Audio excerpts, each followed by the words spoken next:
Hello दोस्तों, बहुत बहुत नमस्कार। स्वागत है आप सभी का आज के इस लेक्चर में। और आज हम पढ़ने वाले हैं रेजिस्टिविटी। कल हमने पढ़ा था रेजिस्टेंस के बारे में। रेजिस्टेंस क्या होता है, उसकी बेसिक बेसिक प्रॉपर्टी जानी थी। और आज हम पढ़ेंगे रेजिस्टिविटी। जो छोटा भाई की हम बात कर रहे थे पिछले लेक्चर में कि एक छोटा भाई है, वो छोटा भाई रेजिस्टेंस का कौन है? रेजिस्टिविटी है। आज हम इसके बारे में जानेंगे। फिर हम पढ़ेंगे कंडक्टिविटी। कंडक्टिविटी क्या होती है। फिर हम उसके बाद में देखेंगे effect of temperature. Means temperature का क्या इफेक्ट होता है रेजिस्टेंस और उसकी रेजिस्टिविटी पे। आज हम इतने टॉपिक को पढ़ने वाले हैं। आई होप आप अपने साथ कॉपी पेन लेके बैठ गए होंगे। तो चलिए शुरू करते हैं आज के इस लेक्चर को। क्या होती है रेजिस्टिविटी? तो हमने कहा रेजिस्टिविटी का एक और नाम है क्या? Specific resistance. स्पेसिफिक का मतलब जानते हैं क्या? पर्टिकुलर मटेरियल के लिए, एक स्पेसिफिक मटेरियल के लिए हम रेजिस्टेंस निकाल रहे हैं। That is called specific resistance. अभी ये क्यों यूज हुआ है वर्ड स्पेसिफिक, आपको पता चल जाएगा जब आप इसकी भी डेफिनेशन देखोगे रेजिस्टिविटी की। चलिए देखते हैं क्या होती है resistivity. It is a property of material that tells us how much it resist the flow of electric current. मतलब ये क्या है? मेटल की प्रॉपर्टी है। कैसी प्रॉपर्टी है? जो कि हमें बताती है कि ये कितना करंट को रोक रहा है, कितना करंट को अपोज कर रहा है, उतनी ज्यादा रेजिस्टिविटी। अब इसको आप एक ऐसे समझ सकते हैं, रोड है। रोड को हम मान लेते हैं मटेरियल। ठीक, रोड को हमने क्या मान लिया? एज अ मटेरियल मान लिया। रोड हमारा मटेरियल हो गया। ठीक है सर। और जो रेजिस्टिविटी है, क्या रेजिस्टिविटी, ध्यान रखेंगे, रेजिस्टिविटी, जो हमारी रेजिस्टिविटी है उसको हम मान लेते हैं ट्रैफिक। ठीक, वो क्या है हमारी? ट्रैफिक। आप ऐसा समझ लो कि जब आप रोड पे चलते हो, किसी मटेरियल पे आप वॉक करते हो। हाँ, यहाँ पे ह्यूमन क्या हो गया? ह्यूमन को हमने मान लिया करंट। ह्यूमन को हमने क्या मान लिया? करंट। आप ऐसे समझ लो कि जो मटेरियल है हमने उसको रोड मान लिया है, जो रेजिस्टिविटी है उसको भी ट्रैफिक मान लिया है, जो करंट फ्लो होता है मटेरियल में हमने उसको ह्यूमन मान लिया है। तो जब आप रोड में चल रहे हो, जब आप करंट के अंदर चल रहे हो, मटेरियल के अंदर करंट फ्लो हो रहा है, तो कितनी भीड़ है, कितनी रेजिस्टिविटी है वो बताता है। कितना आपको प्रॉब्लम हो रही है चलने में वो बताता है रेजिस्टिविटी। आई होप आप रेजिस्टिविटी समझ गए होंगे। तो चलिए इसके सिंबल को देख लेते हैं। क्या होता है इसका symbol? It is usually represented by the symbol rho. कैसा होता है? पी टाइप का होता है ये, ऐसे। ये पी को ऐसे लाएंगे और ऐसे कर देंगे। ये हमारा क्या हो गया? रो, आर एच ओ, रो। ठीक है। यूनिट, इसकी यूनिट क्या होती है? इसकी यूनिट रेजिस्टिविटी की ओम और मीटर होती है। क्यों होती है अभी आगे देखेंगे चल के। ओम मीटर होती है। ओम मीटर क्या होती है? ओम मीटर। ध्यान रखेंगे, मैंने कल इसी की बात की थी। कई बच्चे रेजिस्टेंस को क्या करते हैं? ओम मीटर लिख देते हैं। नहीं, ओम मीटर नहीं होती है यूनिट रेजिस्टेंस की। ओम मीटर किसकी यूनिट होती है? ओम मीटर यूनिट होती है उसके रेजिस्टिविटी की। ठीक है, समझ गए? चलो, अब बात आती है फैक्टर्स। किस किन चीजों पर रेजिस्टिविटी डिपेंड करती है? तो ध्यान रखना, resistivity depend on the type of material and its temperature. मतलब रेजिस्टिविटी हमारी किसी भी मटेरियल के टाइप पे डिपेंड करती है। मीन्स किस टाइप का मटेरियल, प्लास्टिक है, लोहा है, तांबा है। प्लास्टिक में तो करंट फ्लो ही नहीं होता है। तांबा है, गोल्ड है, लोहा है, कैसा है मटेरियल है। फिर बात आती है उसके टेम्परेचर कि उसका टेम्परेचर कैसा है, किस टेम्परेचर पे है वो। गर्म तो नहीं है, ज्यादा हीट तो नहीं है उसमें। ठीक है। For example, metal like copper have low resistivity. Means अगर किसी चीज में रेजिस्टिविटी कम है, याद करो, कहीं अगर भीड़ कम है तो वो अच्छा रास्ता है। Means they are good conductors. While rubber has high resistivity, rubber में करंट फ्लो ही नहीं होता। आप इस चीज को देखो, ये हमने रेजिस्टेंस के फॉर्मूले को थोड़ा तोड़ दिया। क्या किया हमने? एम लिख लिया, नीचे एनी स्क्वायर टाउ। हमने इसमें से लेंथ और एरिया क्या किया हमने? जो उसकी लेंथ है और जो उसका एरिया है वो क्या किया हमने? अलग लिख लिया। क्यों अलग लिखा? क्योंकि जो रेजिस्टेंस है वो तो डिपेंड करता है इन सब चीजों पे, लेकिन रेजिस्टिविटी किस चीज पे डिपेंड करती है? हमारी मटेरियल पे, only and only on material. ध्यान रखेंगे। तो यहाँ पे हमने लेंथ और एरिया अगर हटा दें तो सारा फॉर्मूला तो रेजिस्टेंस का हो जाएगा। बस यही तो हमने लिखा है यहाँ पे, जरा देखो, rho equal m upon any square tau. तो rho is equals to m upon any square tau क्या हो जाएगा? हमारा रेजिस्टिविटी का फॉर्मूला। बात समझे? क्या फॉर्मूला होता है इसका? रेजिस्टिविटी का फॉर्मूला होता है M upon any square tau. अच्छा, अब अगर एक रेजिस्टेंस और रो का फॉर्मूला को रिलेट करें तो क्या है? तो हमने कहा अगर आर ये है तो इसकी जगह पे हम एक चीज लिख सकते हैं, R is equals to rho l upon a. ये फॉर्मूला याद रखेंगे, जनरल फिजिक्स में बहुत यूज आता है current. Rho L by A. क्यों? रो क्या है हमारा? M upon N square tau. यही तो हमारा रो है। ये जो कुछ भी है ये क्या है? हमारा रो है। फिर उसके बाद में लेंथ और एरिया। तो एक बात लिखी हुई है जो हम बार बार बोल रहे हैं कि जो रेजिस्टिविटी है depends upon choice of material, temperature and pressure. बस केवल इतनी ही चीजों पे रेजिस्टिविटी डिपेंड करती है कि प्रेशर कैसा है, टेम्परेचर कैसा है, कोल्ड है, हीट है, मटेरियल कैसा है, किस टाइप का मटेरियल है, गोल्ड है, सिल्वर है, कॉपर है, एलॉय है, कोई क्या है, ये सेमीकंडक्टर है, क्या है। ठीक है। अब बात आती है अगले चीज की, कंपेयर द रेजिस्टिविटी में, जिसकी बात कर रहा था कि क्वेश्चन थोड़ा सा कॉम्प्लिकेटेड नहीं है, बस ऑब्जर्वेशन पे डिपेंड कर रहा है। आप हमको जरा बताओ इनमें से रेजिस्टिविटी किसकी ज्यादा होगी? ये हमने ले लिया ए, ये ले लिया बी, ये ले लिया सी और ये ले लिया डी। अब इसमें से बताइए कि रेजिस्टिविटी किसकी ज्यादा है? ये सिलेंडर की ज्यादा है, ये क्यूबॉइड की ज्यादा है, या ये एक स्फेयर है? इसको 3D में ऑब्जर्व करेंगे, क्या है? स्फेयर है। ठीक। और ये क्या है? क्यूब है हमारा। ठीक। आप हमें बताइए कि ये इसकी रेजिस्टिविटी किस टाइप से चलेगी? अब कई बुद्धिजीवी बच्चे कहेंगे सर सबसे ज्यादा होगी तो बी वाले की होगी, है ना? सबसे ज्यादा रेजिस्टिविटी जो होगी वो बी वाले की। फिर उसके बाद में दिमाग लगाएंगे, कहेंगे सर सिलेंडर और बी, इसमें कई बच्चे कंफ्यूज करेंगे, कहेंगे ए की ज्यादा होगी, कुछ कहेंगे बी की ज्यादा, और फिर कहेंगे सबसे कम सिल्वर में। ठीक। आप वीडियो को पॉज कीजिए और आप अपना ऑर्डर कमेंट कीजिए कि ऑर्डर क्या होगा इनकी रेजिस्टिविटी का। कर लिया? नहीं किया ना? पता था। अब आप एक चीज जान लो, हम पीछे पढ़ के अभी आए हैं, क्या रेजिस्टिविटी किस किस चीजों पे डिपेंड करती है? मटेरियल पे, ठीक, टेम्परेचर पे, ठीक, और प्रेशर पे। अच्छा, अब आगे आ जाओ। क्या सबका मटेरियल सेम है? हाँ सर, सब सिल्वर है। ठीक है। सबका टेम्परेचर सेम है? हाँ, क्योंकि किसी एक का टेम्परेचर ये तो डिनोट नहीं किया गया यार ये 32 डिग्री सेल्सियस पे, 42 डिग्री सेल्सियस पे, सब बराबर है। प्रेशर, कहीं भी प्रेशर नहीं लग रहा, सब एक नॉर्मल स्टेट में रखे हैं। तो बस सबकी रेजिस्टिविटी क्या है? बराबर है। यहाँ पे किसी की भी रेजिस्टिविटी कम ज्यादा नहीं है। क्यों? Resistivity doesn't depends upon the size of material. ठीक है। मटेरियल के साइज पे कौन डिपेंड करता है? लेंथ और एरिया किसके फॉर्मूले में आते हैं? आर के। R is equal to rho L by a. पर हमने तो यार रेजिस्टिविटी पूछी, केवल रो के बारे में पूछा। ठीक है, ध्यान रखेंगे इस चीज को आगे।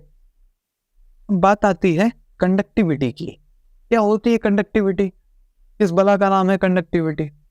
तो कंडक्टिविटी क्या है? Is the ability of material to allow the flow of electric current. It's like how easily water can flow through a pipe. अच्छा, अब एक बात बताओ, चलो नीचे का भी पढ़ लेते हैं पहले। इन्होंने एग्जांपल दिया हुआ है, क्या? If the pipe is wide and smooth water flows easily. ठीक है। Similarly if a material has high conductivity electric current can flow through with ease. मतलब अभी हमने बात की रेजिस्टिविटी की। रेजिस्टिविटी में क्या था? रेजिस्टिविटी में क्या था? अगर आपकी रेजिस्टिविटी ज्यादा तो फ्लो ऑफ करंट कम, फ्लो ऑफ करंट कम तो कंडक्टिविटी कम, कंडक्टिविटी कैसी होगी, कम होगी। ठीक, अभी यहाँ पे क्या सिनेरियो है, हम कंडक्टिविटी से कंपेयर कर रहे हैं। अगर कंडक्टिविटी ज़्यादा, सिग्मा से डिनोट करते हैं, कंडक्टिविटी ज़्यादा, करंट ज़्यादा, तो क्या होगा, कोई रास्ता खाली है, स्पीड आपकी बड़ी है, मतलब भीड़ कम है, रेजिस्टिविटी कैसी होगी, कम होगी। ठीक है, अब यहाँ से आप जनरल फॉर्मूला निकाल सकते हैं सिग्मा का, सिग्मा बराबर N square tau by M. कुछ याद आया, याद आया, टेंशन में तो नहीं हो ना, भूल तो नहीं गए, याद आया ना। हाँ, क्या रो का फॉर्मूला क्या था, rho is equals to m upon N square tau, और कंडक्टिविटी क्या है, इसका रेसिप्रोकल है, जस्ट इसका उल्टा। तो हम एक चीज लिख सकते हैं, कंडक्टिविटी इक्वल 1 अपॉन रो। ठीक, ये भी ध्यान रखेंगे, क्या है, इसके रेसिप्रोकल में है। अगर कंडक्टिविटी ज़्यादा मीन्स ऑब्वियस सी बात है रेजिस्टिविटी कम हो जाएगी, और उसके फॉर्मूले से हम इसको रिलेट कर सकते हैं। टेम्परेचर का क्या इफेक्ट पड़ता है हमारे रेजिस्टेंस और रेजिस्टिविटी पर, ये क्या है हमारा आर, और ये क्या है रो, कंफ्यूज मत होना। रो क्या है, रेजिस्टिविटी, रेजिस्टिविटी, रेजिस्टिविटी, ये हमारा क्या है रो, और ये क्या है हमारा रेजिस्टेंस, रेजिस्टेंस, इसे ध्यान रखेंगे। अब बात आती है मेटल के लिए, पहले मेटल के लिए देख लेते हैं क्या कहता है रेजिस्टेंस के बारे में। आ जाओ, as the temperature of metal increases, ठीक है भाई, इट्स रेजिस्टेंस ऑल्सो इंक्रीजेस। अच्छा, this happens because at higher temperature the atom in the metal vibrate more. बस यहीं पे रुक जाएंगे, इसके आगे की कहानी हम ड्रिफ्ट वेलोसिटी में पढ़ चुके हैं। अगर उनके बीच वाइब्रेशन ज़्यादा है मीन्स कोलिजन बहुत ज़्यादा हो रहा है, एवरेज रिलैक्सेशन टाइम कम हुआ कि नहीं हुआ। एवरेज रिलैक्सेशन टाइम क्या होता था, दो कोलिजन के बीच में कितना समय बच रहा है। तो यहाँ पे अगर वाइब्रेशन ज़्यादा है मतलब टाउ क्या है यहाँ पे, कम हो रहा है। ठीक है, अब क्या करेगा, it will get less relaxation time, इसको रिलैक्सेशन टाइम कम मिलेगा, making it harder for electrons which carry the current to move to the material। ठीक है, मतलब वो जो इलेक्ट्रॉन हैं आगे की ओर जाना तो चाहेंगे, लेकिन उनका वाइब्रेशन इतना तेज होगा कि वो आपस में ही लड़ लेंगे, तो जो आगे जाने की प्रोसेस है वो थोड़ी सी स्लो हो जाएगी टेम्परेचर बढ़ाने से। क्या मतलब हुआ, इसका ये मतलब हुआ कि अगर मेटल के लिए टेम्परेचर बढ़ा रहे हैं, ठीक है, तो रेजिस्टेंस हमारा क्या होगा, बढ़ जाएगा। क्यों बढ़ेगा, उनका रिलैक्सेशन टाइम कम हो गया आगे जाने वाला, अब बीच में लड़ते भिड़ते आएंगे।